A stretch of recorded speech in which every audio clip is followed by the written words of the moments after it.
Bisag kusog na kayo ang hangin, ang sakayan sudla nagbawod, natug ra gid siya.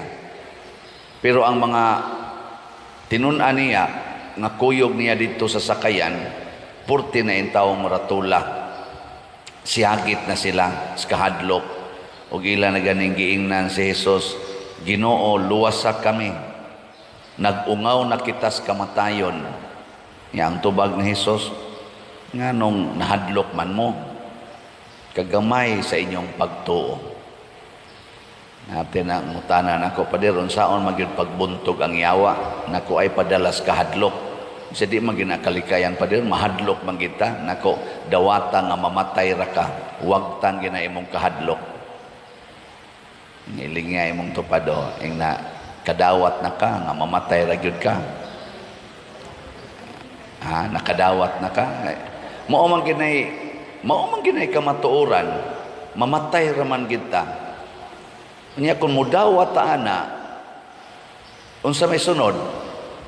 Di na ka mahadlok anang hulga sa kamatayon. Nga naman mamatay raman ta.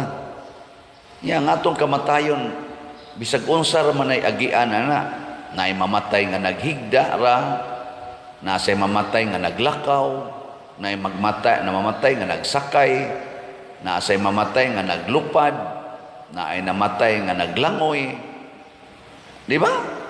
Na ay namatay nga naglingkod ra gyud, na asay namatay nga anang nagwali, na asay nagmatay nga nagduwa ba? Nagdito sa siya namatay.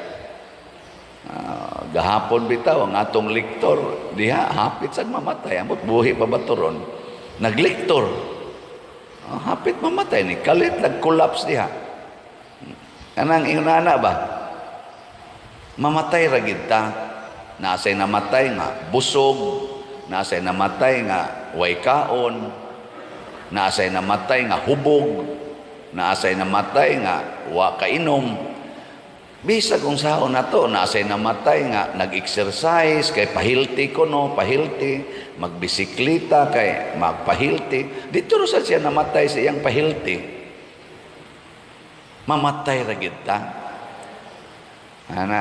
Nasay namatay nga, nagkaon. Nagkaon ba? Kaon in taon, kay aron mabuhi. Namatay naman hinuon.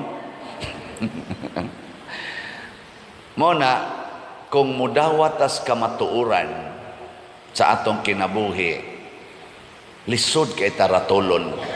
Kanang tao nga nagpuyo sa kamatuoran, relax kay na. Muna si Kristo, relax kay matud pa niya, mianhi ko aron pagsaksi sa kamatuoran.